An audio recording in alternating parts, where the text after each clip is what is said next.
오늘은 계시록 2장을 보겠습니다. 요한계시록 2장입니다.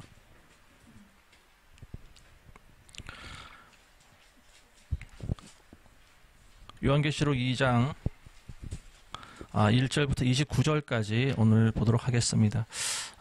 일곱 교회에 보내는 그 예수 그리스도의 메시지에 대해서 시간이 되면은 일곱 교회를 다 하려고 했는데 아무래도 일곱 교회를 다 나가지는 못할 것 같습니다. 그래서 2장에 나와 있는 대로 네 교회에 대한 메시지가 무엇인가 우리가 한번 살펴보도록 하겠습니다. 그 옛날에 어르신들이 그런 말씀을 하셔요. 우리 어렵게 살 때 보면은 그 닭을 한 마리 삶으면 식구들이 전부 나눠 먹지 않습니까? 그러면은 이제 그 어른들이 그러시더라고요. 닭을 꽁무니를 먹으면 닭 한 마리를 다 먹은 것과 같다. 그런 말씀을 하세요. 그죠? 예, 닭 꼬랑지 부분, 거기를 먹으면 한 마리 다 먹었다고 그러세요. 그게 이제 뭐 날개니 다리니 이런 걸 막 자식들에게 주기 위해서 일부러 그렇게 말씀하시는지 모르지만, 근데 이제 그 꽁무니 부분에 또 기름이 굉장히 많지 않습니까? 닭 영양분이 또 거기 더 많아서 그런지도 모르겠어요. 근데 어쨌든 꽁무니를 먹으면 닭 한 마리 다 먹은 것 같다고. 요한계시록을 공부하시면 성경 한 권을 다 보신 것 같습니다. 예, 요한계시록에 있는 말씀만 나누는 것이 아니고 이 마지막 책에는 굉장히 놀라운 하나님의 비밀이 담겨 있다는 사실을 우리가 알아야 됩니다. 그래서 아마 이 계시록을 배우시면서 우리가 다른 부분들을 많이 다루게 될 겁니다. 이 요한계시록에 있는 말씀은 저는 최대한 제 생각과 어떤 다른 분들의 그런 강해보다는 성경에 나와 있는 말씀을 이 하나님 말씀으로 풀려고 노력을 하고 있습니다. 자, 오늘 첫 번째 에베소 교회에 대해서 이제 우리가 보도록 하겠습니다.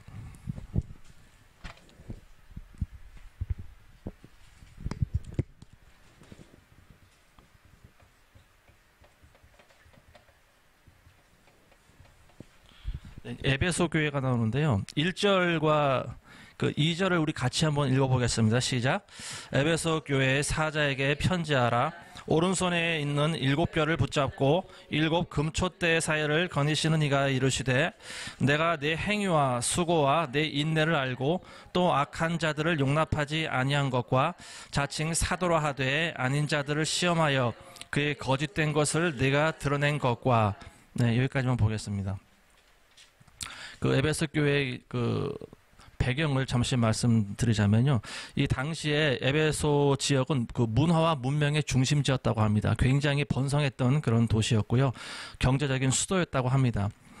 그리고 이 에베소는 그 신전이 있었어요. 아데미 여신이라고 성경에 나와 있는데요. 그 영어로는 다이아나라고 합니다. 이 여신을 숭배하는 그 중심지가 바로 에베소였다는 거예요. 지금도 그 유적이 남아있다고 하는데 그 어마어마하게 큰 기둥이 120개나 되는 엄청난 규모의 그런 신전이 있었던 도시가 바로 에베소였다는 겁니다. 근데 그 신전에서는 수천 명이나 되는 사제들이 봉사를 했다고 해요.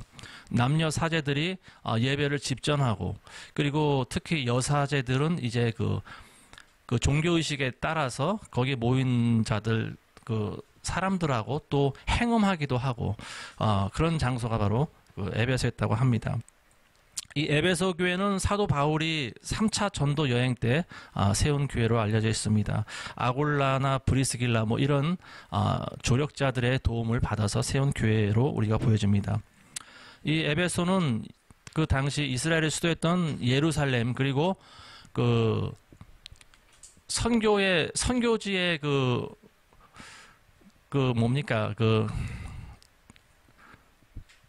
안디옥 교회, 최초로 그 사도 바울을 파송했던 안디옥 교회, 그러니까 예루살렘과 안디옥과 더불어서 3대 그 기독교의 아주 중심지였다는 것을 우리가 알 수가 있는데요.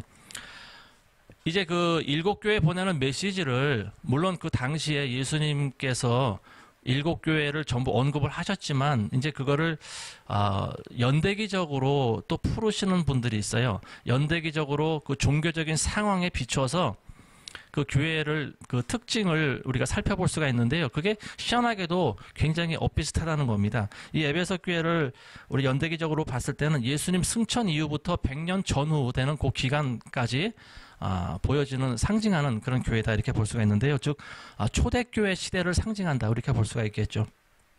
근데 이 에베소 교회는 문제가 뭐냐면은 우선순위가 바뀌었다. 즉 예수님을 사랑하는 그 첫사랑을 잃어버린 교회가 됐다는 거죠. 어느 교회든지 그 교회가 처음 그 개척할 때는 어려운 시기를 맞습니다. 근데 개척할 때는 그 첫사랑을 가지고 개척을 해요. 마음의 뜨거운 열정과 전도에 대한 그런 갈망이 있고요. 근데 그게 교회가 안정되다 보면은 이제 그런 것들이 점점 사라지게 됩니다. 그리고 교회가 커지면서 조직이 들어오게 되죠. 조직화가 되면서 굉장히 좀 형식적이 돼버리고 뜨뜻미지근한 그런 교회로 변화가 된다는 것을 우리가 알 수가 있습니다. 그래서 교회가 보면은 이 당시 에베소 교회가 한 40년 정도 지났다고 우리가 보여집니다. 예수님이 그 말씀을 주실 때가 사도 바울이 개척한 이후로부터 한 40년 정도 세월이 지났을 때 예수님께서 뭐라냐면은 첫사랑을 회복해라 그런 말씀을 주신다는 거죠. 그 2절에 보면은 내가 네 행위와 수고와 인내를 알고 또 악한 자들을 용납하지 아니한 것과 자칭 사도라 하되 아닌 자들을 시험하여 그의 거짓된 것을 내가 드러낸 것과 예수님께서 칭찬하시는 거죠. 일곱 교회에 주시는 그 메시지를 우리가 이렇게 분석을 해보면은요. 예수님께서 처음부터 책망하거나 질책하지 않으세요. 처음에는 네가 어려운 가운데서도 잘했다. 네가 이러한 부분은 참 착하다. 잘했다. 이렇게 칭찬을 하세요. 먼저 이렇게 권면도 하시고 칭찬을 하신 다음에 그 다음에 네가 뭘 잘못했는지를 알게 하신다는 거죠. 그래서 우리가 보면은 우리 자녀들도 그런 것 같아요. 자녀들을 혼낼 때 무조건 불러가지고 쥐어박으면서 너 이 자식아 너 왜 이렇게 했어 막 이렇게 때리고 구박하는 것보다 처음에 먼저는 이렇게 먼저 네가 장점을 칭찬해 주는 거죠. 네가 뭐 하는 거는 참 잘했다. 너는 뭘 잘하더라. 칭찬을 해주면서 그리고 이제 잘못된 부분을 지적하는 거. 그래야 자녀들이 더 잘 듣는 것 같아요. 예수님께서 일곱 교회에 그 말씀하실 때 패턴이 있습니다. 항상 처음에 장점을 칭찬하시고 그리고 단점을 지적을 하시는 거죠. 그리고 에베소 교회 사자에게 편지하라 그러면서 오른손에 일곱 뼈를 붙잡고 일곱 금초대 사이를 지니시는 이가 이르시되 그 본인의 그 상황 그러니까 본인이 어떤 분이라는 것을 먼저 말씀하시죠. 그죠? 본인의 특징에 대해서 언급을 하시고 그리고 장점에 대해서 말씀하시고 그리고 그 교회의 상황에 대해서 질책하거나 권면하시는 부분이 나오고 또 맨 마지막에는 어떤 말이 나오냐면은 항상 말미에 귀 있는 자는 성령이 교회들에게 하시는 말씀을 들을지어다. 이런 말씀으로 항상 맺으신다는 거죠. 그런 패턴을 우리가 한번 기억하시면 이 교회에 주시는 말씀을 우리가 배우기가 좀 많이 도움이 됩니다. 2절에 보면은 그 에베소 교회가 분별력이 있는 교회였다는 것을 알 수가 있어요. 그 악한 자들을 용납하지 아니하고 자칭 사도라 한 자들을 시험해서 거짓을 드러냈다. 영적인 분별력을 가졌다는 거죠. 이 악한 자들, 즉 그 당시 교회에 들어와 있던 거짓 교사 우리가 이렇게 볼 수가 있습니다. 이단을 상징하는 거죠. 오늘날로 치면은 교회에 침투하는 신천지 이런 세력이라고도 볼 수가 있습니다. 이미 2000년 전에 교회에 그런 거짓 교사들이 많이 침투해 있었다는 겁니다. 근데 교회는 반드시 그 새로 누가 들어왔다 그러면은 교인들은 대화를 해보면 알잖아요. 그죠? 예, 대화를 해보면 알고 그리고 그 당시에는 예수님의 제자들, 사도들이 살아 있었어요. 이 사도들은 그 요즘과 달랐어요. 요즘에는 모든 교회는 성도가 오면은 다 좋아하고 다 받아들이고 더 많이 더 크게 어떤 그런 목표를 가지고 교회를 운영하는데 그 당시에는 만약에 누가 그 선생 역할을 한다든가 아니면 자기가 예수님에 대한 말씀을 푼다든가 뭐 교회에서 누가 누구를 가르치려고 할 때 그런 사람들을 교회는 그 분별을 해야 된다는 거예요. 시험을 해봐야 된다는 거예요. 이 사람이 정말 올바른 성령의 그 운행이 있는 사람인가, 아니면 이 사람이 양신이 역사하는 사람인가, 아니면 정말 악령이 역사하는 사람인가, 그걸 잘 분별하고 판단해야 된다는 겁니다. 신천지 같은 그런 거짓 교사들이 들어와서 그 교회를 참 쑥대밭을 만들지 않습니까? 그죠? 그 사람들 표현으로 말레이에 하면은 뭐 산을 옮긴다 뭐 이런 표현을 하는데요. 지금 교회에 신천지들이 엄청나게 많이 지금 침투해 있습니다. 간첩 역할을 하고 있는 거죠. 근데 교회는 그거를 의심을 안 해봐요. 왜냐하면 그걸 영적으로 분별하고 판단할 수 있는 능력이 이미 없어져 버렸어요. 많은 경우에 대형교회, 중대형 교회에 그 교회학교 교사들로 봉사하고 있는 자들이 굉장히 많다는 거죠. 그럼 그런 사람들이 어린 아이들에게 가르칠 때 하나님을 올바로 가르칠 수가 있겠냐는 거죠. 신천지 교리를 가르치죠. 그러다 보면 이제 그게 점점 누룩처럼 번져나가고요. 그러다 보면 이제 교회가 갈라지게 되는 그런 일이 생겨나가야 된다는 거죠.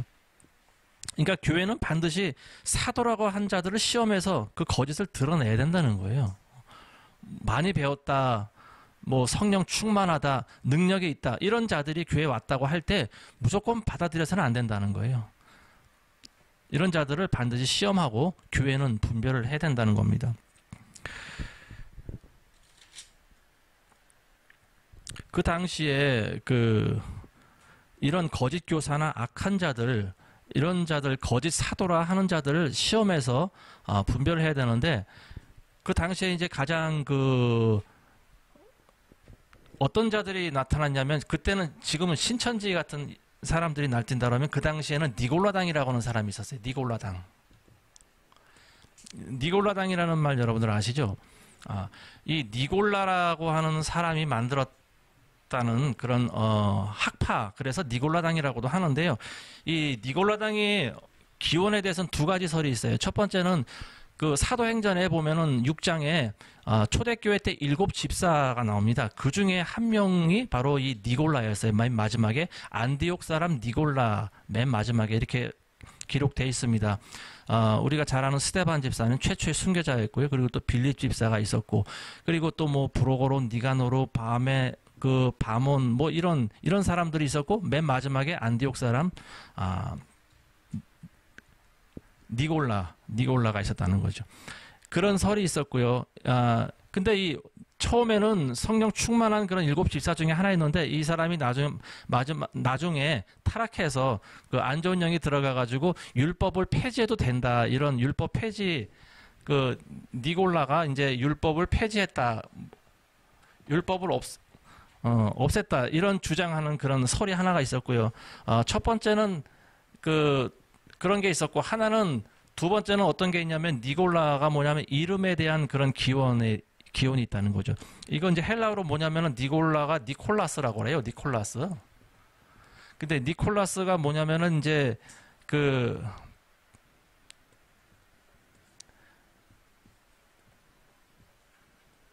이런 식으로 이제 연결이 된다는 거예요. 이름이 니카오라는 말하고 라오스라는 말로 연결이 되는데, 근데 이제 그게 니카오라는 말은 뭐냐면은 정복하다, 없애다, 뭐 이런 폐지하다, 그런 말을 뜻을 가지고 있고, 이 라오스라는 말은 백성이라는 말입니다.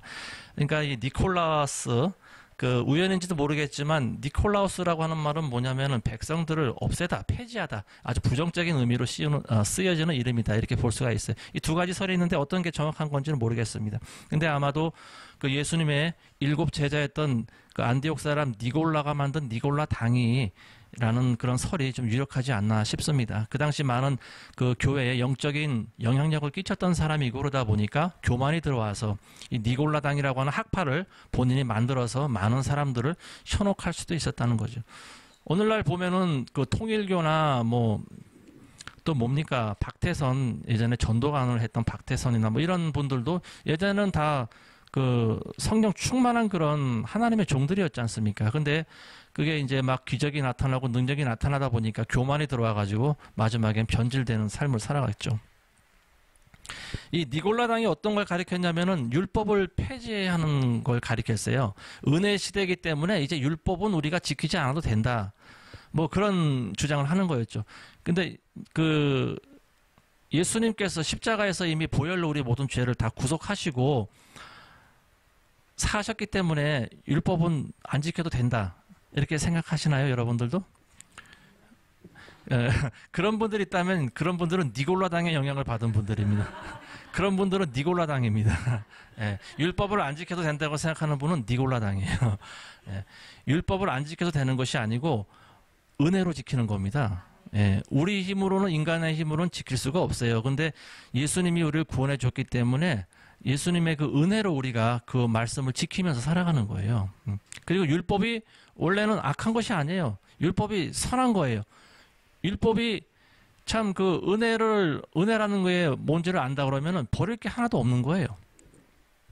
그렇다고 우리가 뭐 짐승을 잡아서 제사를 드리거나 뭐 그럴 필요는 없겠죠. 이미 우리를 속하는 제사는 예수님께서 십자가에서 제사를 드려줬다는 사실을 여러분들 다 아시고 계시죠. 그리고 두 번째는 뭐냐면은 그 영혼이 선하다는 거죠. 영혼만 선하다는 거예요. 그러니까 이 육신이 그 내 영혼만 구원을 받으면 내가 육신은 무슨 짓을 해도 상관이 없다는 거죠. 좀 굉장히 이단적인 그런 교리죠. 그죠?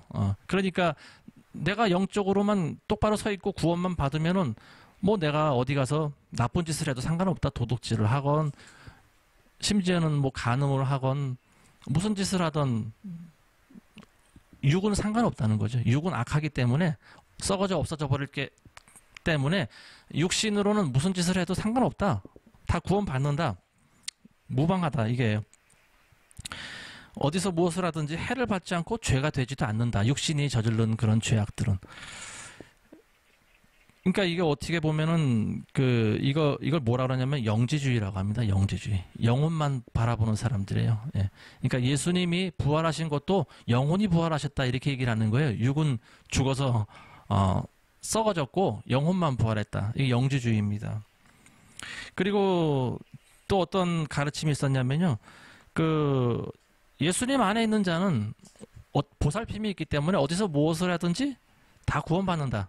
오늘날 뭡니까? 한 번 구원은 영원한 구원이다. 그죠? 칼빈이 주장한 예정론의 기초가 되는 말입니다. 2000년 전서부터 그런 이단적인 교리가 있었다는 거예요. 근데 이제 이거를 사절을 보세요. 사절에 보면 너를 책망할 것이 있나니 너의 처음 사랑을 버렸느니라. 첫사랑을 버렸다. 아까 말씀드렸죠. 첫사랑보다 사역이 우선이 되는 교회였어요. 교회가 안정되고 오래되다 보니까 예수님에 대한 첫사랑보다 사역에 대한 열정, 일중심적인 교회가 돼버렸다는 거죠. 그 이유가 이미 교회가 조직화되고 안정이 됐었다는 거죠. 근데 그런 이제 교회에 해결점을 주시는데 5절을 한번 읽어보세요. 다 같이 합독하겠습니다. 5절 시작. 그러므로 어디서 떨어진 일을 생각하고 회개하여 처음 행위를 하지라. 만일 그리하지 아니하면 회개하지 아니하면 내가 내게 가서 내 촛대를 그 자리에서 옮기리라. 그러니까 어떻게 해야 된다. 예수님이 그 해결점을 가르쳐 주시는 거예요. 이제 그거를 우리가 어떻게 해야 되냐. 첫사랑을 가지라. 그리고 회개하라. 이제 그거를 기억하기 쉽게 우리가 3R 이렇게 표현합니다. 이제 영어로 이제 쓰다 보면은 remember 기억하라는 거예요. 첫사랑을 기억하라. 그리고 두 번째는 뭐냐면은 repent입니다. repent란 말 아시죠? 회개하라는 말입니다. 이게 회개하라. 그리고 세 번째는 repeat, 반복하라는 말이에요. 그러니까 첫사랑의 행위를 다시 기억하고, 첫사랑을 기억하고, 회개하고, 그리고 첫사랑의 행위를 다시 하라는 거죠. 내가 5절에 내가 어디서 떨어진 일을 생각하고, 그죠? 첫사랑을 다시 생각하라는 거예요. 네가 어디서 떨어졌는지 그걸 기억하라는 거예요. 그리고 회개하고, repent, 그리고 첫사랑의 행위를 하라. 처음 행위를 가져라. 이 세 가지입니다. 그래서 전부 R로 시작하는 말인데 이렇게 우리가 알고 계시면 돼요. 그러니까 여러분들이 신앙이 내 신앙이 좀 예전과 같지가 않고 미지근해진 것 같아. 여러분들이 이 3R, 3R을 기억하시기 바랍니다. 내가 어디서 떨어졌는지 기억하셔야 돼요. 첫사랑을 기억하시고 그 다음엔 회개를 하셔야 돼요. 그리고 첫사랑의 행위를 하는 겁니다. 머리로만 알고 있는 것이 아니고 첫사랑의 행위를 하는 거죠. 3R 여러분들 잘 기억하시기 바랍니다. 그리고 7절을 읽어보겠습니다. 6절은 니골라당의 행위를 미워한다. 아까 니골라당 언급했었죠. 그리고 7절 다 같이 읽겠습니다. 시작. 귀 있는 자는 성령이 교회들에게 하시는 말씀을 들을지어다.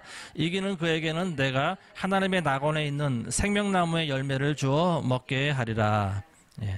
귀 있는 자는 이 말씀은 이제 항상 말미에 나오는 말씀이고요. 이기는 자에게는 내가 하나님 낙원에 있는 생명나무를 주신다. 생명나무 열매를 주어 먹게 한다 그랬어요. 그건 무슨 말이냐? 생명나무 열매를 먹으면 어떻게 됩니까? 예? 그렇죠. 영생이죠. 예. 어렵게 생각하실 거 없습니다. 생명나무의 열매를 먹으면 생명을 얻는 거예요. 그 창세기에 보면은 아담과 하와가 죄를 짓고 쫓겨날 때 하나님이 그러지 않습니까? 저들을 쫓아내면서 저들이 생명나무 열매를 따먹고 저들도 우리와 같이 영생할까 하노라. 영생을 지금 우리가 못하죠. 그죠? 이 땅에서 우리가 반드시 100년이든 뭐 몇 년이든 살면 죽습니다. 그래서 하나님의 우리의 인간에게 향하신 아직까지 내려오는 징벌이에요. 그게. 에덴 동산에 있을 때는 우리가 죽음을 맞이하지 않았겠죠. 근데 그 아담과 하와 이 최초의 범죄로 인해서 우리가 하나님의 저주를 받게 되었다는 사실을 우리가 알아야 됩니다. 근데 이 생명나무 열매 이걸 우리에게 주신다는 거죠. 이제 이기는 자에게는 생명나무 열매를 먹게 하리라. 하나님의 낙원에 있는 그 하나님의 낙원에 가면은 생명수 강이 흐르죠. 그리고 생명수 강에는 뭐가 있습니까? 생명나무가 있어요. 그죠? 열매를 맺는 그 나무가 그 강 주변에 쫙 심겨져 있다는 겁니다. 그럼 우리가 낙원에 가면은 이제 그 열매를 마음껏 따먹고 거기서 영생을 누릴 수 있다는 거죠. 자, 이제 서머나 교회입니다. 서머나 교회 8절.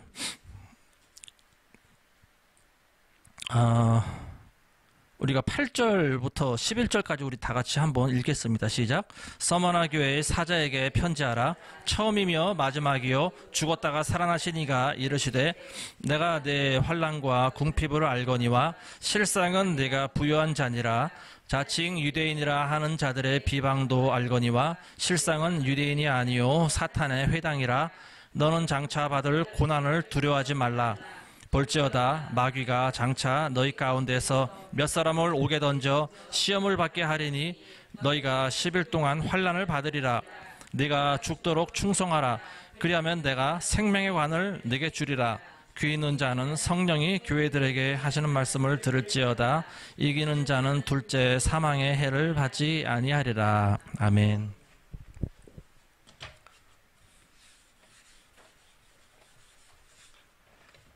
이제 두 번째로 서머나 교회입니다. 서머나.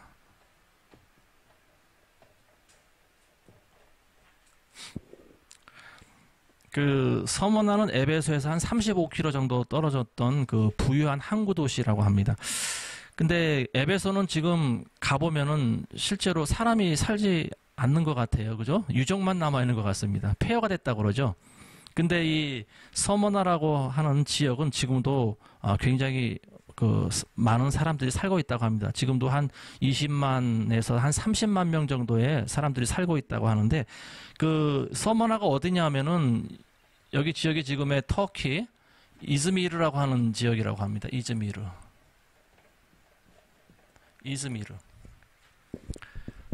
이즈미르라고 하는 지역인데 그 이 서머나 교회의 특징이 있는데 그건 뭐냐면은 책망을 받지 않은 교회.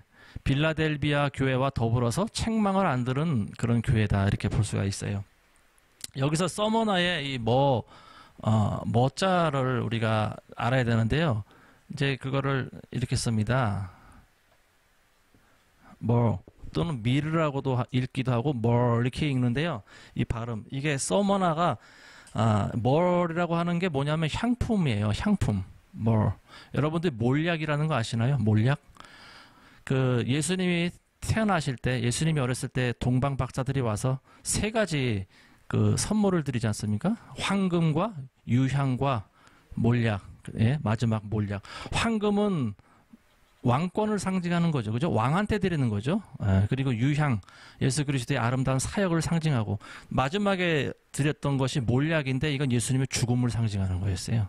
그러니까 동방 박사들이 드렸던 예물에 이미 예수님의 탄생과 죽음에 대한 의미가 다 담겨 있었다는 겁니다.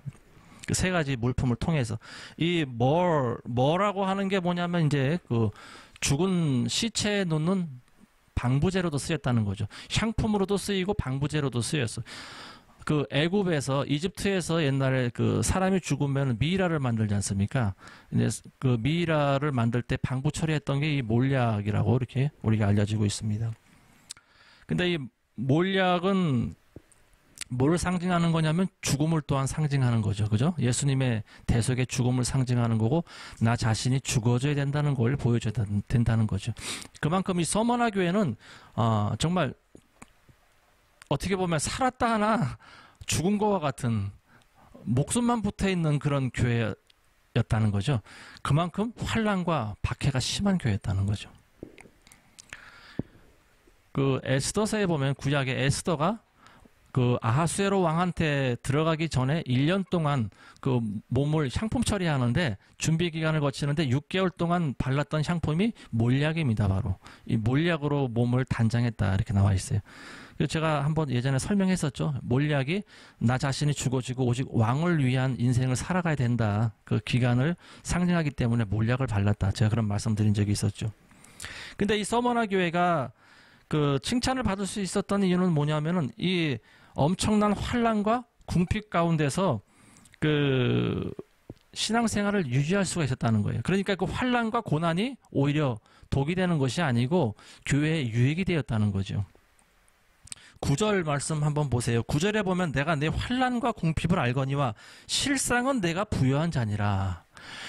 실상은 부요한 자라는 거예요. 근데 우리는 눈으로 보이는 것만 갖고 따져요. 그죠? 그리스도인들이 고난당하거나 환난받거나 박해를 받거나 못 살면은 우리는 속으로 그래요. 믿음이 없으니까 저렇게 사는 거지. 왜 믿음 있으면 저렇게 살아. 영혼이 잘 되면 범사가 잘 되는데. 뭐 이렇게 속으로 비판할 때가 있어요. 근데 하나님이 또 그런 고난 가운데 그런 길을 걷게 하시는 분들이 있지 않습니까? 그리고 참된 그리스도인이라고 한다면 반드시 고난의 길을 겪어야 된다는 거예요. 우리가 고난받기 전에는 그릇 행했다고 나와 있어요. 근데 고난받고 난 다음에 내가 주의 율례를 배우나이다. 다윗이 그런 고백을 합니다. 그러니까 참 이 고난이라고 하는 것이 굉장히 값진 거예요. 그죠? 고난의 길을 우리가 통과할 때 정말 그 원망하거나 불평하는 그런 마음으로 통과하는 것이 아니고 오히려 하나님께 감사하는 마음을 가져야 돼요. 그 고난이 내게 유익이 된다는 사실을 여러분들 아셔야 됩니다. 9절에 보면 그 환난과 궁핍을 알거니와 실상은 내가 부유한 자라 그랬어요. 그러니까 우리가 눈에 보여지는 환난과 이 궁핍, 이거는 아무것도 아니라는 거죠. 예수님께서 부유한 자다 그러면은 부유한 자가 맞는 거예요. 예수님이 평가하시는 게 맞습니다. 예수님이 너는 가난한 자다 그러면 우리가 아무리 빌 게이츠 같이 많은 돈을 가지고 있어도 예수님이 너는 가난한 자다 그러면 우린 가난한 자예요. 예수님 말씀하시는 건 영적인 상태를 말씀하시는 거죠. 그죠? 환난과 궁핍 가운데서도 부유한 자들이 있습니다. 근데 어떤 자들은 고난 가운데서도 또 가난한 자들이 있어요. 그러니까 우리가 그걸 극복하고 이겨낼 수 있는 그런 지혜와 능력이 있게 해달라고 우리는 기도를 해야 됩니다. 근데 그렇게 그 비방하는 자들이 있다고 하는데요. 그들이 누구냐면 유대인이었다는 거예요. 자칭 유대인이라 하는 자들의 비방도 알거니와 실상은 유대인이 아니요 사탄의 회당이다 그랬어요. 유대인이 아니고 사탄의 회당이라는 거죠.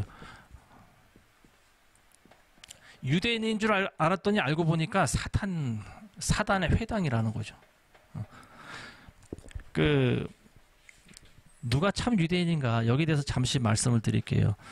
우리가 생각할 때 유대인들은, 이스라엘 사람들은 모두가 다 유대인이니까 이스라엘 국민들은 다 유대인이라고 생각을 해요. 근데 여기서 말하는 유대인은 영적인 유대인을 지칭하는 거예요. 로마서 2장 28절에 보면 사도 바울 선생이 그런 말씀을 하는 게 있어요. 무릇 표면적 유대인이 아니요 표면적 육신의 할례가 아니다 그랬어요. 오직 이면적인 유대인이 유대인이며 할례는 마음에 할지니 영에 있고 율법 조문에 있지 아니한 것이다. 그건 뭐냐면은 유대인의 가문에서 태어난 사람이라고 다 유대인이 아니라는 거예요. 유대인의 모습을 하고 나라가 이스라엘에 속했다고 해서 유대인이 아니라는 거죠. 즉 눈으로 보여주는 유대인이 다 유대인이 아니고 이면적 유대인이 유대인이다. 굉장히 알듯말듯하죠. 이면적 유대인, 즉 다른 부분이 유대인이어야 유대인이다 이거죠. 다른 부분, 눈에 보이지 않는 부분이 유대인이어야 된다는 거죠. 즉 그 사람의 생각과 마음이 유대인과 같아야 진짜 유대인이라는 거죠. 그러면은 우리가 유대인을 다 무시하고 그래야 되냐? 뭐 그렇지는 않습니다. 조금 이따 이제 그 말씀드릴게요. 지금 누가 유대인인지 사실 구분이 되질 않습니다. 이스라엘 사람들이 하나님 말씀처럼 거룩하게 살아가느냐 하면 그렇지가 않아요. 지금 유대인들은 반수 이상이 이미 하나님을 거부한 사람들입니다. 그 사람들은 지금 무신론자예요. 2012년도인가 11년도에 브래드 TV 보니까 최근에 알게 됐어요. 여러분들 한번 들어가서 나중에 보시기 바랍니다. 이 브래드 TV. 김종철 감독이 운영하시는 사이트인데 브래드 TV에 보면은 유대인들에 대한 굉장한 많은 정보가 있어요. 근데 그분은 과거 수년 동안 거기 사시면서 사역을 하신 분이라 그 누구보다도 거기 유대인들에 관한 정보를 정확하게 알고 있으라고 보여집니다. 이 브래드 TV에 보면은요, 유대인에 대해서 나오는데 우리가 유대인이라고 생각하면은 좀 뭔가는 좀 구별되고 예수님을 믿지 않는다 하더라도 하나님을 믿는 사람들이니까 좀 율법주의적인 면도 있고 뭔가 세상 사람들하고는 좀 구별되는 삶을 사는 사람들일 것이다. 우리가 그렇게 생각을 하지 않습니까? 근데 지금의 유대인들은 전혀 그렇지가 않습니다. 이 사람들 전체 이스라엘의 10%가 동성연애자라고 그래요. 동성애자라고 한다. 전체. 그리고 텔아비브, 이스라엘의 수도죠. 텔아비브에 있는 인구의 25%가 동성애자라고 합니다. 그리고 매년 텔아비브에서 전 세계에서 제일 큰 게이 축제를 거기서 열고 있다고 그래요. 몇십만 명이 모여서 그 축제를 여는 장소가 바로 이스라엘이라고 합니다. 지금은 완전히 이스라엘이 타락했어요. 그러니까 이들은 무늬만 유대인들이지 사실은 유대인들이 아닌 거예요. 그죠? 표면적 유대인이 유대인이 아니라고 그랬어요. 2000년 전에 사도 바울 선생도. 지금 유대인들은 사실 유대인들이 아니에요. 이 사람들이 만약에 자기 행위를 회개하거나 변화시키지 않는다면 하나님의 언약의 백성이 될 수가 없는 거죠. 하나님의 축복의 길을 갈 수가 없는 거예요. 하나님께서는 아브라함을 통해서 언약을 했지 않습니까? 그죠? 너에게 복을 주고 복을 줘서 내 씨가 바닷가의 모래알보다도 많게 하겠다. 그리고 너는 창대하게 될 것이다. 그런 복을 주셨는데 지금의 유대인들의 상태로서는 그 복을 받을 자세가 되어 있지 않다는 거죠.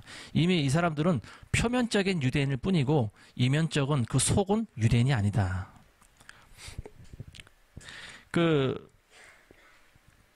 이스라엘이 여러분들 동성애를 그렇게 동성애자들이 큰 축제를 벌이게 된 원인은 뭐냐면은 이스라엘이 이미 동성애를 합법화했다는 거예요. 미국이 2014년도인가 2015년도인가 했죠. 대법원에서 동성애가 합법화됐는데요. 이스라엘이 여러분들 언제 동성애가 합법화됐는지 아세요? 이스라엘은 굉장히 오래됐어요. 저도 최근에 알았습니다. 88년도에 이미 동성애가 통과된 나라가 이스라엘이라는 겁니다. 그렇기 때문에 우리가 그동안 생각하고 보아왔던 이스라엘과는 천지 차이가 있는 나라가 지금 이스라엘이다. 이렇게 알 수가 있다는 거죠. 그 이야기를 제가 듣고 나서 참 성지순례 가고 싶은 마음이 싹 사라졌어요. 저는 최근에. 그 나라 공항에 딱 텔아비브에 내리면은 만나는 사람들 대부분이 다 게이일 텐데, 이 사람들하고 거기서 무슨 다니면서 그런 마음이 지금 최근에 사라졌습니다. 예전엔 참 성지 순례를 한번 해보고 싶은 마음이 굴뚝 같았는데 지금은 그런 생각이 별로 안 들어요. 너무나 세속적이고 타락한 그런 이스라엘의 모습을 봤을 때 정말 하나님께서 그 나라를 오래 참고 계신다. 저는 그런 생각이 항상 듭니다. 근데 이 지금의 이스라엘이 왜 이렇게 타락했는지 그걸 알아야 됩니다. 뭐든지 어떤 일의 배경에는 항상 그 원인이 있다는 걸 알아야 돼요. 그럼 이스라엘이 타락하게 된 그 원인을 우리가 구약에서 찾아볼 수가 있겠죠. 소돔과 고모라 또는 그 출애굽한, 심지어는 출애굽한 이스라엘 민족들을 넘어지게 하는데 가장 잘 쓰이는 무게가 바로 음란이라고 하는 거였다는 거죠. 음란. 음행죄를 짓게 만드는 게 거룩한 백성을 쓰러뜨리기 가장 좋은 무기라는 걸 사단이 알고 있었다는 거예요. 소돔과 고모라 성에 있는 대부분의 사람들이 다 동성애자들이었다는 거죠. 그죠? 그래가지고 그 롯의 집에 손님이 찾아오니까 그 손님을 내놓으라고 벌떼같이 몰려드는 사람들이 소돔과 고모라에 살던 사람들이었다는 거죠. 그래서 하나님께서는 그 소돔과 고모라를 일순간에 멸망시켰잖아요. 그죠? 하늘에서 유황과 그냥 불비를 벼락같이 내려가지고 거기에 있는 모든 사람들을 일순간에 다 태워 죽이셨어요. 그리고 거기가 사해바다가 되게 만들었죠. 그 브레드 TV 한번 들어가서 보세요. 동성애자들 축제하는 모습을 그 2017년도에도 성대하게 했다고 하는데 바로 얼마 전에 한 것 같습니다. 뭐 수십만 명이 모여서 참 날뛰고 참 음란한 짓들을 하고 그러는데 정말 제가 만약에 하나님이라면 이렇게 봉투에 싹 쓸어 담아가지고 쓰레기 소각장에 가서 그냥 탁 던져가지고 태워버리고 싶더라고요. 저 그런 마음이 들더라고요. 하나님도 그런 마음이 아닐까 저는 생각을 합니다. 오래 참고 계시는 거죠, 지금. 근데 지금 그 이스라엘을 걱정할 때가 아닌 게 지금 우리나라가 바로 미국의 뒤를 따라서 지금 동성애를 합법화하려고 지금 그 정치인들이 아주 애를 쓰고 있는데요. 우리가 그걸 잘 알아야 됩니다. 이 사단의 전략을 우리가 알고 그걸 방어를 하지 않으면 우리가 큰일 난다는 걸 알아야 돼요. 지금 우리나라가 안전지대가 아닙니다. 우리나라에 이미 동성애자들이 얼마나 있는지 몰라요. 매년 시청 앞에서 게이들 축제를 하지 않습니까? 그 올해 7월 달에 한다고 했는데 올해는 언제 하죠? 예? 3일 동안 한대요? 하루만 하는 것이 아니고?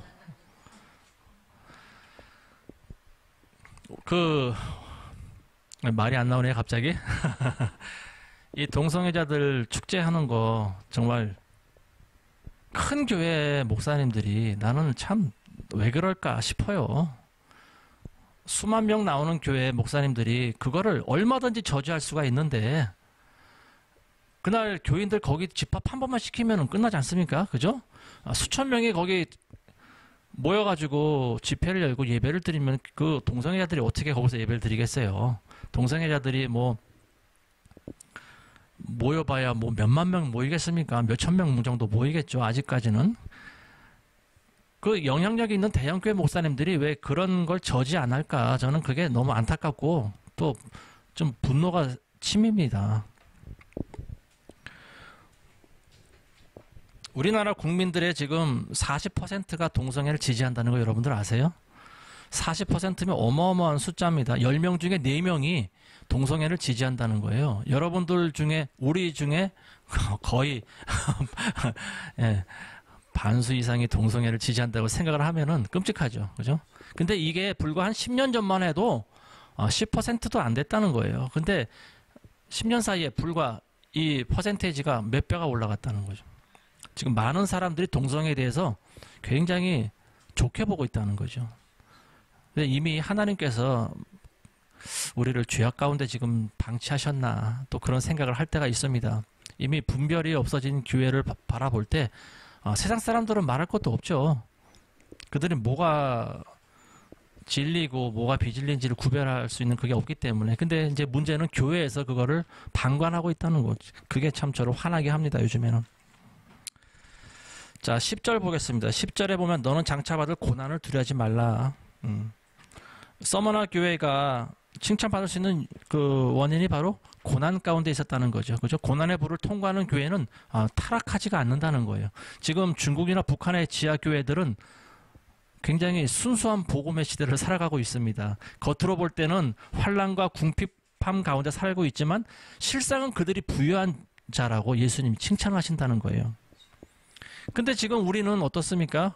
현실이 달라요. 그죠? 고난받기를 싫어하고 우리가 다니는 교회는 갈수록 화려해지고 커지고 있어요. 그리고 성도들은 점점 많아지고 그리고 성도들은 행복한 삶을 살아가고 있습니다. 근데 예수님이 보실 때 어떠냐는 거죠. 예수님이 보실 때 너는 성공한 자로다. 너는 행복한 자로다. 너는 부유한 자로다. 그런 칭찬을 하실 리가 만무합니다. 지금 우리 교회에게 주시는 말씀 뭐냐면 너는 실상은 가난한 자다. 너 겉으로는 부유할지 모르나 너는 가난한 자다. 나중에 라오디게아 교회에 주시는 말씀인데요. 어쨌든 이 서머나 교회가 살아남을 수 있는 그 칭찬받을 수 있었던 원인은 고난 가운데 극심한 환난 가운데 있었다는 겁니다. 이 서머나 교회 서머나 교회라는 말을 들을 때마다 저는 생각나는 게 참 서머나 교회 몇 년 전에 우리나라에도 있었죠. 지금도 있나요? 예. 그 목사님 저희가 설교를 제가 많이 들었었거든요. 유튜브로. 저기 뉴질랜드에 있을 때 많이 들었는데 그 목사님이 언제였죠? 그때가? 돌아가신 지가 몇 년 됐죠? 예. 몇 년이요? 5년 정도? 그렇게 오래되셨나요? 저희가 뉴질랜드 있을 때만 해도 살아계셨었는데 어쨌든 그 목사님이 자살해서 죽었다는 발표를 들었을 때 정말 저는 깜짝 놀랐습니다. 왜 저렇게 많이 알고 똑똑한 목사님이 왜 그런 행동을 하셨을까? 근데 그 교인분들이 지금도 그 목사님이 했던 동영상 틀어놓고 예배를 드린다고 하는 소리를 제가 들은 적이 있는데 이 서머나 교회를 제가 언급할 때마다 저는 그 생각이 나서 좀 굉장히 안타까워요. 본인만 그렇게 되면은 좀 그래도 나은데 그분이 끼치는 영향력이라는 게 있습니다. 그래서 이 공인들은 행동을 조심해야 되는 이유가 뭐냐면은 본인이 그렇게 세상을 마감하면은 교인들에게도 이렇게 자살로 생을 마쳐도 구원을 받습니다. 이런 무언의 메시지를 남기고 가는 거예요. 그거는 굉장히 어떻게 보면 하나님 앞에서 악한 겁니다. 무서운 거죠. 이 서머나 교회 시대 100년부터 312년까지 시대라고 우리가 볼 수가 있습니다. 즉 이거는 이 시대는 카타콤 교회 시대다 이렇게 볼 수가 있어요. 카타콤이라고 하는 건 그 지하 동굴이나 산을 파고 그 안에 은신하면서 살았던 그 개미집과 같은 그 은신처를 우리가 카타콤이라고 합니다. 이 사람들은 밖에 드러내서 살 수가 없어요. 그리스도인이라는 것이 밝혀지면은 모두 사형장으로 끌려가야 되니까 숨어서 살 수밖에 없었다는 거죠.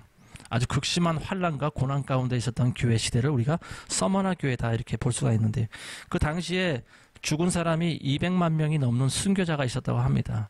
그리고 우리가 잘 아는 유명한 그 폴리캅이라고 하는 초대교회의 그 교부였던 폴리캅이라고 하는 분도 86세에 순교를 당했는데요.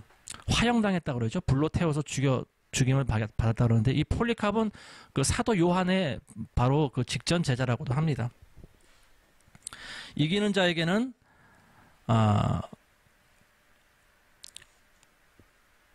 둘째 사망의 해를 받지 아니하리라 이렇게 나와 있죠. 둘째 사망은 뭐냐면은 뭡니까? 둘째 사망은 지옥에 가는 거죠. 그리고 첫 번째 사망은 우리 육신의 죽음을 당하는 거고 두 번째 사망은 지옥에 간다는 겁니다. 예.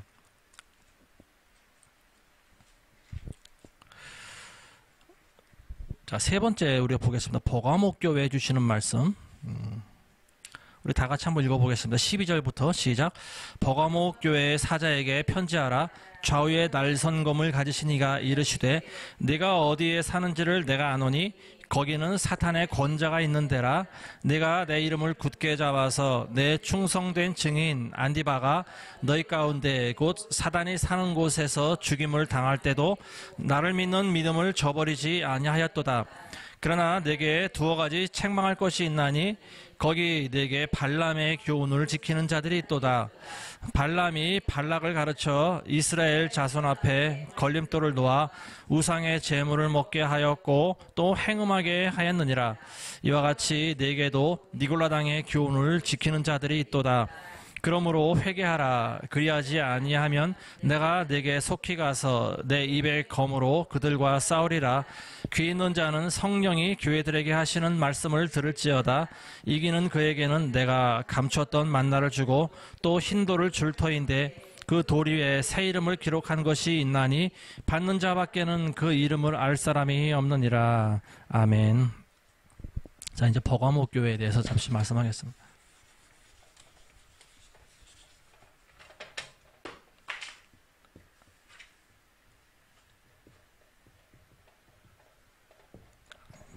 자, 이 버가모 교회는 그 당시 아시아에 있는 그 로마의 그 공식적인 수도였다고 합니다. 그러다 보니까 이제 황제를 숭배하는 그런 중심지가 역할을 하는 지역이었다고 하는데요. 거기에 보면은 디오니소스라고 하는 그 신전이 있었고요. 그리고 제우스 신전이 있었다는 거죠. 제우스는 여러분들 잘 아시죠? 그 그리스 신화에 나오는 그 신들의 그 우두머리가 제우스 아닙니까? 그죠? 그 제우스, 그 우상 신들의 우두머리였던 제우스 신전이 있는 장소가 바로 버가모였다. 이 당시는 언제냐면은 그 313년, 서기 313년에서 600년 전후 요때의 기간을 상징한다. 우리가 이렇게 또 연대기적으로 보면은 그렇게 볼 수가 있는데요. 313년에 어떤 일이 있었냐면은 기독교가 공인된 그런 해입니다. 그 콘스탄틴 황제, 로마의 콘스탄틴 황제가 313년에 이제 기독교를 박해하지 않기로 선포를 했어요. 그리고 로마의 국교로 삼았다는 겁니다. 그래서 그때부터 카타콤에 숨어있던 지하교인들이 전부 밖으로 나오게 되었어요. 그때부터. 그래서 이제 그때는 기독교의 자유가 있었던 시대입니다. 근데 어떤 일이 일어났냐면은 600년 전후까지 기독교가 막 커지기 시작했어요. 교회가 커지고 외형적으로 굉장히 부흥되는 그런 시대였다는 거죠. 근데 이 버가모라고 하는 말이요. 뭐 어떤 말이냐면은 그 계속적인 제사를 드리다 뭐 이런 뜻이 있어요. 계속적인 제사라는 뜻이 있는데 이 제사라는 말을 우리가 캐톨릭 용어로 하면은 미사라는 말로 쓸 수가 있습니다. 그죠?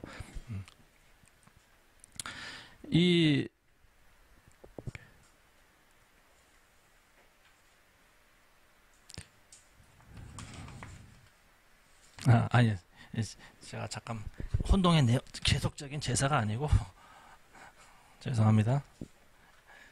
이게 좀 버가모라는 말이 이제 결혼이라는 말이 있대요. 결혼. 이 결혼이라는 말을 가지고 있는데 이게 결혼은 남자와 여자가 결합해서 한 몸이 되는 걸 결혼이라고 하는데요. 이 버가모 교회는 쉽게 말해서 종교에다가 정치가 결합된 교회였다는 거죠. 그러니까 교회가 정치와 결혼했다.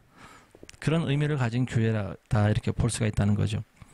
그 13절에 보면은 내가 어디 사는지를 내가 아노니 거기는 사탄의 권자가 있는 데라. 그 디오니소스나 뭐 제우스 신전 이런 그런 큰 신전들이 있는 장소였다는 거죠. 사탄의 권자가 있는 데고 내가 내 이름을 굳게 잡아서 내 충성된 증인 안디바가 너희 가운데 사탄이 사는 곳에 죽임 당할 때도 나를 믿는 믿음을 저버리지 아니하였도다. 이렇게 칭찬하시는 거죠. 13절에 그 사탄의 권자가 있는 데서도 네가 내 이름을 굳게 잡았다. 여기서 보면은 그 굳게 잡았다는 말을 이제 헬라어로 뭐냐면 크라테이스라고 한다는 겁니다. 굳게 잡았다.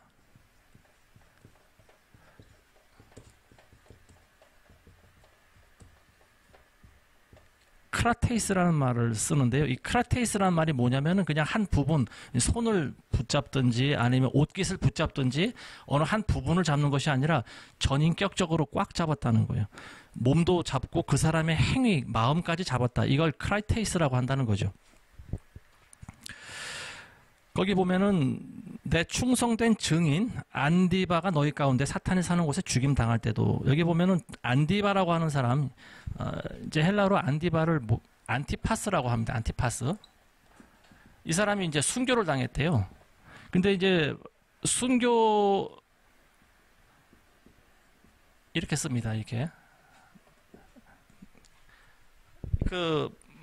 마르티스라고도 하고 마티라고도 하고 그러는데 그 순교당한 사람들을 이야기하는 거죠. 순교, 이 증인이라는 말인데요. 증인은 곧 순교자라는 거죠. 그러니까 예수님을 믿는 사람들은 죽음을 각오해야 된다는 거죠. 그죠? 이 안티파스라고 하는 사람은 그 어떻게 죽었냐면은 그 로마 황제 그 신상에다가 절을 안 했다고 그래가지고 그 불에 달군 놋가마 속에 집어넣어가지고 태워 죽였다 이렇게 나와 있습니다. 네. 지금 북한에 가면은 김일성 동상 만들어 놓고 거기에 절을 하게 하잖아요. 그래서 거기 절을 안 하면은 이제 뭐 끌고 와서 고문하기도 하고 죽이기도 하는데 로마 황제 신상을 만들어 놓고 그러니까 그게 신이라고 절을 하게 했다는 거예요.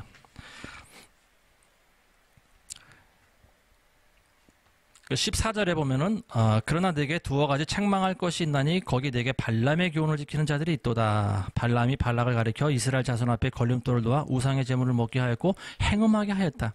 발람이라고 하는 사람 아시죠, 여러분들? 민수기에 나오는 그 선지자입니다. 원래는 하나님의 선지자인데 그 모압의 그 발락이라고 하는 왕이 그 선지자한테 이스라엘을 저주하라고 시켰어요. 많은 그 보화를 주면서 이스라엘을 저주하라고 그랬어요. 근데 하나님이 그 강력하게 붙잡고 있었잖아요. 그죠? 이스라엘을. 그렇기 때문에 이 발람이 그 하나님의 선지자였긴 하지만은 하나님의 선지자가 하나님의 백성들을 저주할 수가 없잖아요. 저주하려고 할 때마다 그 하나님께서 그 입을 주장하셔서 오히려 저주가 축복의 말로 나오게 되는 거였죠. 그래서 이제 3번이나 저주를 하라고 했는데 그때마다 번번이 축복의 메시지만 선포하게 돼버린 거죠. 그러다 보니까 이제 발락도 자기 길로 가고 발람도 자기 길로 갔다 이렇게 성경에 기록되어 있는데 그 뒤에 보면 어떤 내용이 나오냐면 이스라엘 사람들이 모압 여인들과 음행하는 내용이 나옵니다. 이제 발람의 교훈을 받았다는 거죠, 이미.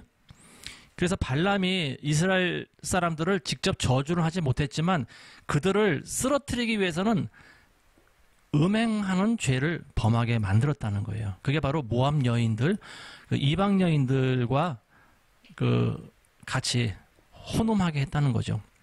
그들이 드리는 그 모압 여인들이 와가지고 이제 그 제사에 같이 참여하게 하고 그들의 신에게도 절을 하고 그리고 그 제사 음식을 먹었다는 거예요.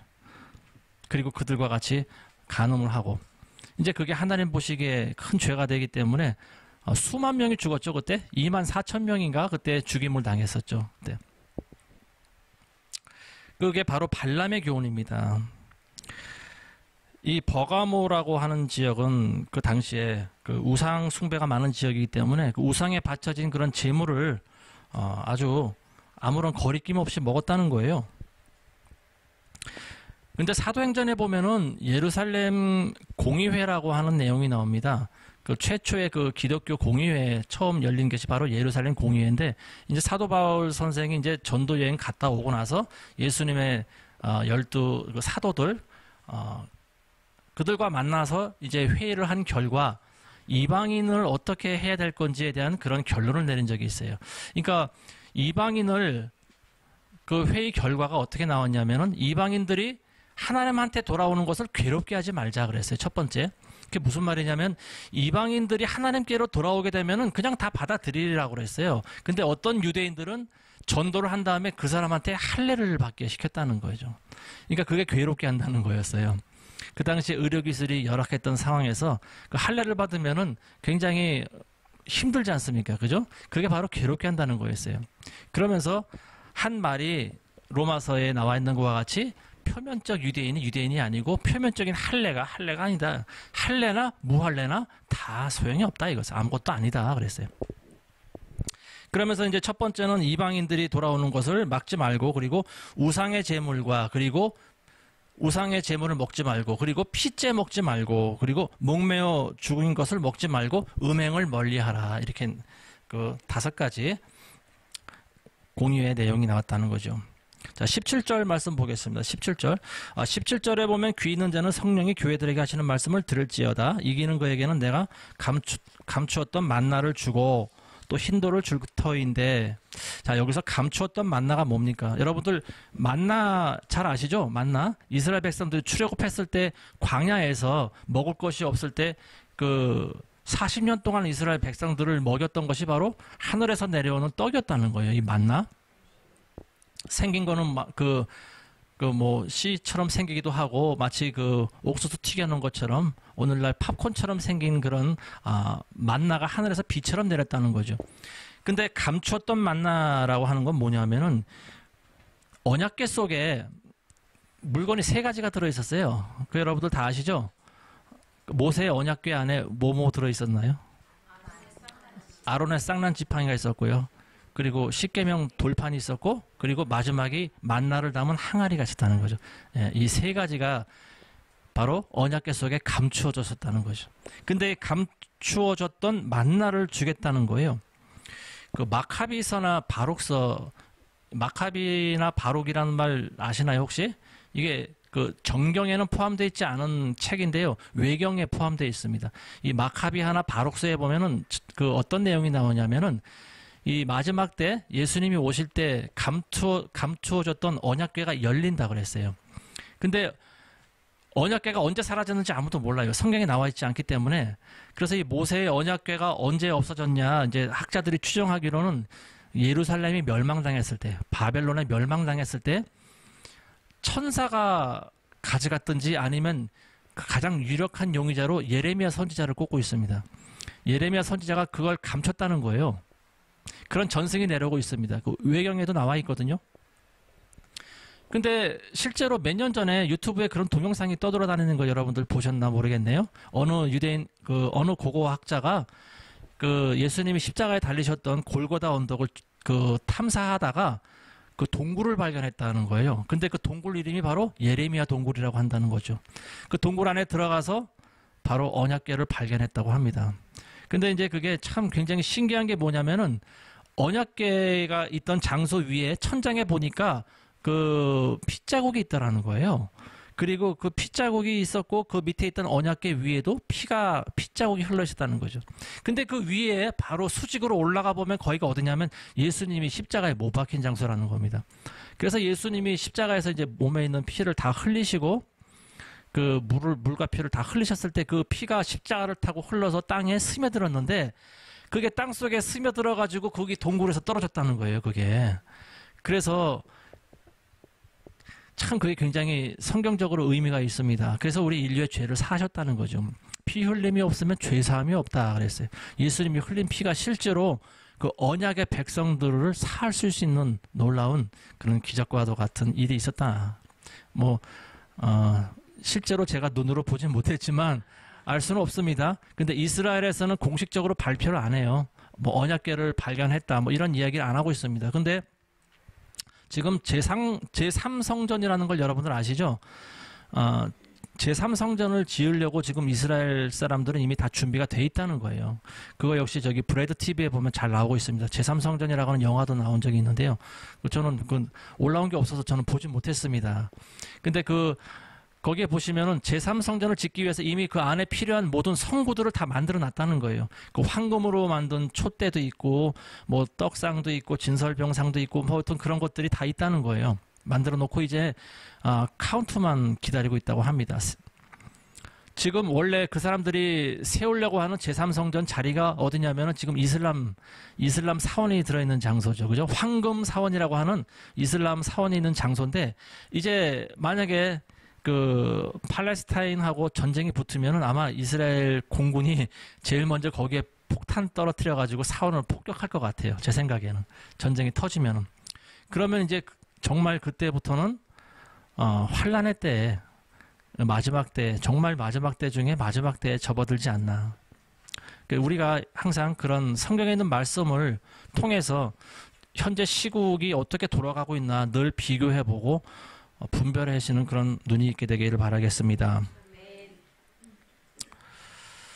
자, 그게 이제 감추어졌던 만나, 그걸 주신다는 거는 뭐냐면 예수님께서 복음서에 보면은 생명의 떡이라고 그랬어요. 그죠? 본인이 생명의 떡이다. 그게 바로 만나라는 거죠. 하늘에서 내려온 신령한 만나가 바로 나다.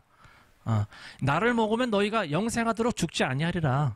누구든지 떡을 먹는 자는 죽지 않는다 그랬어요. 그 만나라는 건 뭐냐면 그 예수님 자신이시기도 하고 예수님의 말씀이다. 그렇게 알 수가 있다는 거죠. 그리고 여기 보면 흰돌이라는 말이 나오죠. 흰돌을 줄 테인데 그 돌 위에 새 이름을 기록한 것이 있고 받는 자 외에는 그 이름을 알 사람이 없느니라. 흰돌이 상징하는 게 뭐냐는 거죠. 두 가지 의미가 있습니다. 이 흰돌이 상징하는 건 뭐냐면 첫 번째는 승리를 상징합니다. 승리. 왜 그러냐면은 그 옛날에는 운동 경기에서 승리한 사람한테 흰 돌에다가 그 사람의 이름을 적어줬다는 거예요. 그러니까 지금 말하면 그게 마치 트로피와 같은 거죠. 상패. 이거를 하얀 돌에다가 그 사람의 우승자의 이름을 새겨서 줬다는 거예요. 그래서 그러니까 승리를 상징한다는 거고요. 두 번째는 또 이게 흰 돌이 어떨 때 쓰이냐면 공적인 축제에 참석할 수 있는 징표가 된다는 거예요. 그러니까 어디 무슨 행사가 있거나 어디 무슨 축제가 있으면 거기 들어갈 수 있는 표가 된다는 거죠. 그러니까 그 흰돌을 보여주고 들어가면 들어갈 수 있는 자격이 있는 거예요.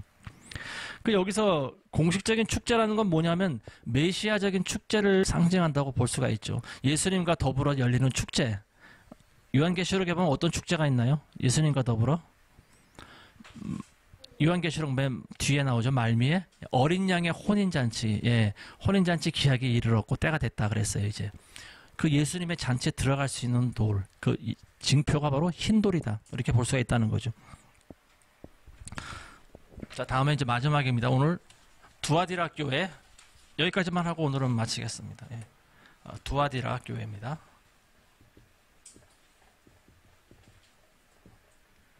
두아디라 교회가 아까 말씀드린 것과 같이 계속적인 제사라는 그런 의미가 있다고 합니다. 계속적인 제사, 즉 미사. 이방신한테 계속적인 제사를 드린다는 거예요. 이때가 언제냐면은 서기 600년경부터 서기 1517년 때, 요때 교회의 모습과 굉장히 흡사하다. 그 특징이, 보여지는 특징이 우리가 그렇게 볼 수가 있다는 거죠. 600년부터 1517년. 요때는 언제냐면은 그 중세 캐톨릭의 황금기입니다. 예, 전성기예요. 캐톨릭이 제일 많이 그 세력을 규합할 때입니다. 그때가 바로 요때였다는 거죠. 이때 지금 보여주는 지금 남아있는 대부분의 그 화려한 성당, 뭐 베드로 성당이니 뭐 이런 뭐 요한 성당이니 그런 것들이 요 시기에 이미 다 지어졌다는 거죠. 근데 어떻게 그렇게 큰 성당을 지을 수가 있냐? 종교와 상업이 결합을 했다는 거예요. 이 두아디라라고 하는 그 장소는 상업과 공업이 굉장히 발달했던 지역이라고 합니다. 그래서 이 당시에 그 많은 종교 지도자들이 교회를 크게 만들기 위해서 그 면죄부라고 하는 걸 만들어서 팔았다는 거예요. 예? 면죄부 아시죠? 면죄부? 면죄부라고 종이에다가 이제 그 사람의 이름과 뭐 이런 걸 쭉 써가지고 금액까지 적어놓고 면죄부마다 또 가격이 전부 달랐어요. 많이 내는 사람은 또 좀 이렇게 화려하게 만들어주고, 비싼 면죄부로 사는 사람들은 자기 조상의 죄까지 다 사해서 연옥에서 끌고 올 수 있다. 이제 이렇게 미혹시키는 거죠. 그래가지고 교회를 점점 불렸다는 거예요. 금액이 뭐 싸면은 싼 대로 뭐 한 영혼만 구원합니다. 뭐 이런 금액이 좀 비싸면은 당신과 뭐 당신 아버지까지 건져낼 수 있습니다. 이 정도면 뭐 이런 식으로 이제 거래를 하는 거죠. 그러니까 종교의 비즈니스가 결합된 교회가 바로 두아디라 교회라는 거죠. 근데 우리가 사도행전에 보면은 두아디라라고 하는 지역에서 한 사람을 우리가 볼 수가 있어요. 그게 누구냐면은 두아디라 그 빌립보 교회를 개척할 때 사도 바울을 따라다니면서 공개했던 여인이 있습니다. 자주 옷감 장사 루디아라고 하는 여인이 여기 출신이었어요. 두아디라라고 하는 곳에 여기 출신인데 빌립보 교회를 세울 때 아주 크게 공헌했던 여인입니다. 20절에 보시면요, 이제 19절에 보면은 처음에 칭찬하실 때 내 사업과 사랑과 믿음과 성김과 인내를 아노니 내 나중 행위가 처음보다 많도다. 칭찬하신 거죠. 처음보다 나중 행위가 오히려 낫다. 에베소 교회는 첫사랑을 잃어버렸기 때문에 선과 후가 뒤바뀐 교회지만 너는 그렇지 않다. 처음보다 나중 행위가 더 잘했다. 근데 책망할 것이 있노라. 20절에 자칭 선지자라는 여자 이세벨을 내가 용납함이니 그가 내 종들을 꾀어 행음하게 하고 우상의 제물을 먹게 하는도다. 그 발람의 교훈을 따르는 거와 같은 똑같은 거였습니다. 그죠? 예. 우상의 행음하게 하고 우상의 제물을 먹게 한다는 거죠. 여기서 여자 이세벨은 이세벨이라고 하는 여인이 나오죠. 그죠? 아합 왕의 부인이 바로 이세벨이었죠. 그 이세벨이라고 하는 사람이 누구냐면은 그 많은 여호와 선지자들을 잡아 죽였던 사람이었어요. 근데 이 당시에 자칭 선지자라고 하는 여자 이세벨이라고 하는 거는 누구냐면 그 이름이 또 이세벨과 똑같다는 건 아닙니다. 근데 이세벨이 했던 행위를 그대로 본받은 거짓 여자 선지자가 있었다는 거예요. 그 요즘에 보면은 그 여자 선지자 역할을 하는 분들이 좀 많이 있는 것 같아요. 근데 좀 여러분들이 잘 분별하시고 그런 데 가셔야 됩니다. 뭐 어디서 뭐 예언을 해준다든지 방언 통역을 해준다든지 어떤 그런 은사 사역 하시는 분들 좀 조심하실 필요가 있다는 거죠. 많은 분들이 시작은 성령으로 시작했다가 육체로 마치는 분들이 많이 있어요. 그리고 성도들이 자꾸 찾아오고 그러다 보면 자기도 모르게 교만이 들어오기도 하고요. 그리고 본질을 잃어버리고 그리고 이 물질에 탐닉하는 경우가 많이 있다는 걸 우리가 알아야 됩니다. 그런 여자 이세벨, 두아디라 교회에서 그런 여자 거짓 선지자 이세벨을 용납했다는 거예요. 쫓아내야 되죠. 그죠? 쫓아내야 되는데 오히려 용납했다는 거는 영적으로 분별을 못했다. 우리가 이렇게 볼 수가 있다는 거죠. 이 이세벨이 하는 역할이 뭐냐면은 우상의 절을 하게 만드는 거였어요. 그리고 우상의 그 제물을 먹고 그 이방신들의 그 예배를 드리다 보면은요, 항상 그래요. 먹고 마시고 그리고 행음하게 하는 거예요. 마지막 그게 예배의 최고조가 바로 음행입니다. 음행. 여사제들하고 같이 음란한 짓들을 하는 거예요. 근데 전 이런 말씀 드리고 싶지 않은데 오늘날 목회자들이 굉장히 음란한 분들이 많이 있는 것 같아요. 근데 그런 분들이 제가 하는 말씀을 드리면 이게 내 얘기 하나구나 아마 싶은 분들이 아마 있지 않을까 싶어요. 최근에 저는 아주 쇼킹한 내용을 들은 적이 있습니다. 근데 뭐 자세하게는 말씀 못 드리겠는데 어쨌든 많은 목회자들이 그런 데를 찾아간다는 거예요. 음란한 여인들을 찾아간다는 그런 소리를 들은 적이 있습니다. 근데 그런 분들이 뭐 소위 잘 나가는 그런 목회자들이래요. 이 목회자들을 참 성적으로 타락하고요. 또 어떤 분은 또 술을, 어떤 분들은 또 도박을, 어떤 분들은 또 뭐 하여튼 여인을 이렇게 탐닉하는 그런 분들이 많이 있죠. 근데 이게 참 보면은 어떤 목사님은 참 도박을 좋아하셔가지고 참 큰 교회 담임 목사님이었는데 도박을 좋아하다가 저기 어디 강원도에 있죠. 왜 도박하는데 카지노 하는데 거기서 이제 참 아주 도박에 열중하시는 그 모습을 보이다가 성도한테 그걸 찍혔어요. 카메라로. 그래가지고 이제 교회에서 떨려난 그런 적이 있는데 지금은 어디서 뭐 하는지 모릅니다. 이제 하나님께서 그건 하나님이 심판하시겠죠. 근데 참 목회자들이 많은 죄를 짓고 있어요. 보면은 눈에 보이지 않는 것 같지만 하나님은 다 보고 계신다는 걸 알아야 되는데 목회자들이 보면은 성도들의 눈만 가리고 있는 것 같아요. 하나님 말씀을 전하긴 하지만 자기가 그렇게 사는 사람들은 별로 없어요. 그 참 무서운 일입니다. 참 음란한 영이 음란 영이요 정말 교회 속에 아주 지금 돌아다니고 있어요. 그러니까 교회가 커지면은 저도 큰 교회에서 사역을 해봤잖아요. 거기 청년부를 맡았었는데 예전에 보면은 참 거기 청년들 가운데서도 예배 끝나면은 또 같이 모텔 가기도 하고 뭐 이런 청년들이 굉장히 많았어요. 그래서 결혼한 청년들도 있고요. 그나마 결혼했으니까 다행이죠. 그나마 결혼했으면 다행이지만 그렇지 않은 드러나지 않은 그런 것들이 얼마나 많겠습니까? 근데 하나님은 그걸 다 알고 계시잖아요.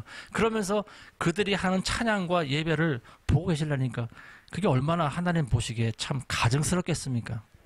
차라리 성전문을 닫아버려라. 말라기서에 나와 있는 것 같이. 22절에 보시면요. 볼지어다 내가 그를 침상에 던질 것이요 또 그와 더불어 간음한 자들도 만일 그의 행위를 회개하지 아니하면 큰 환난 가운데 던진다 그랬어요. 내가 그를 침상에 던진다 그랬어요. 그 여자 이세벨을 얘기하는 거죠. 성적 타락에 빠지게 하는 거짓 선지자 그를 침상에 던지고 그와 더불어 간음한 자들도 만일 그의 행위를 회개하지 않으면 큰 환난 가운데 던진다 그랬어요. 침상에 던진다는 건 뭘 상징하냐면은 음란한 죄를 심판하시겠다는 겁니다. 우리가 음란한 죄를 범할 때 침상에서 음란한 짓들을 하잖아요. 근데 거기서 심판하겠다는 거예요. 바로 민수기에 보면은 그런 내용이 나오죠.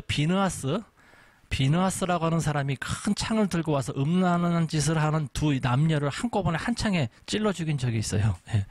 침상 위에서 찔러 죽인 거죠. 그죠? 예. 둘이 이제 하나가 됐을 때 뒤에서 찔러가지고 한 창에 꿰뚫었을 때 하나님의 진노가 그쳤다는 거죠. 예. 침상에 던진다는 게 바로 그런 의미입니다. 네가 죄를 짓는 그곳에서 내가 너를 심판하겠다. 그 음란의 침상을 병상의 침상으로 만들겠다. 죽음의 침상으로 만들겠다. 그런 의미죠. 그리고 그와 더불어 간음하는 자들도 회개하지 않으면 환난 가운데 던진다 그랬어요. 실제로 이 당시에요. 중세기 때 유럽 인구의 한 3분의 1 정도가 죽임당한 적이 있습니다. 그게 뭐냐면 페스트라고 하는 흑사병이 돌았어요. 그래서 유럽 사람 인구의 한 3분의 1 정도가 죽었다고 합니다. 그리고 또 큰 환란을 겪은 적이 있는데 그건 뭐냐면은 11세기경에 그 몽골의 그 징기스칸이 그때 전 세계를 한번 통일한 적이 있었죠. 그때 이 유럽 지역에 있던 수많은 사람들이 그때 그 몽골인들의 칼날에 목이 날아갔다는 걸 우리가 알 수가 있습니다. 자, 23절 보겠습니다. 또 내가 사망으로 그의 자녀를 죽이리니 모든 교회가 나는 사람의 뜻과 마음을 살피는 자인 줄 알리라. 내가 너희 각 사람의 행위대로 갚아주리라. 모든 교회가 나는 사람의 뜻과 마음을 살피는 자인 줄 알아야 된다 그랬어요. 교회가 참 보면 하나님을 잘 모르고 있는 것 같아요. 하나님이 어떤 분인지를 망각하고 있는 것 같아요. 그러니까 하나님은 자기가 하나님이 안 보이니까 하나님도 자기를 안 보고 있겠구나 이렇게 생각한다는 거죠. 근데 그거는 굉장히 무지한 착각이라는 거죠. 여기 보면은 사람의 뜻과 마음을 살핀다 그랬어요. 여기 사람의 뜻이라고 나와 있는데 이 사람의 뜻을 어떤 헬라어로 쓰고 있냐 하면 네프로스라고 하는 말을 쓰고 있는데 이거는 뭐냐면은 신장을 말하는 겁니다. 신장. 사람 몸에 있는 신장. 이 신장이라고 하는 장기는 우리 인간의 몸에 가장 깊숙이 들어있는 그런 장기라고 합니다. 신장을 살핀다. 사람의 뜻이라고 하는 것이 신장. 사람의 가장 깊은 마음과 감정 상태를 네프로스다. 이렇게 비유적인 그런 단어로 쓴다고 합니다. 그래서 이제 이 사람 몸에 가장 깊숙한 데에 있는 그 신장을 살핀다. 하나님이. 사람의 뜻을 안다는 건 사람의 가장 깊은 생각을 안다는 거죠. 그죠? 근데 공교롭게도 예수님이 십자가에서 달리실 때 로마 병정이 그 창으로 찔렀잖아요. 그때 찔린 옆구리 부위가 신장이 파괴됐다는 거죠. 그죠? 사람이 피를 흘려서 죽을 때 몸에 있는 모든 물과 피를 다 쏟을 때 마지막으로 남아있는 부위가 신장에 고인다고 합니다. 근데 그 신장을 찔렀다는 거는 몸에 피 한 방울도 안 남았다는 걸 상징한다는 거죠. 가장 깊은 곳을 찔렸다는 거죠. 창으로. 사람의 뜻과 생각을 안다. 하나님께서는 우리의 가장 깊은 생각과 마음의 상태와 감정을 다 알고 계신다는 거죠. 사람은 외모를 보거니와 나 여호와는 사람의 중심을 보느니라. 우리의 마음 상태, 우리의 심장과 폐부를 찔러보시는 일이 그런 분이 바로 하나님이라는 거죠. 자, 24절 보겠습니다. 두아디라의 남아에서 이 교훈을 받지 아니하고 소위 사탄의 깊은 것을 알지 못하는 너희에게 말하노니 다른 짐으로 너희에게 지울 것은 없노라. 여기서 보면은 이 교훈, 즉 이세벨의 교훈을 말하는 거죠. 소위 사탄의 깊은 것을 알지 못하는 너희에게 사탄의 깊은 것이라는 건 뭡니까? 사탄의 깊은 것?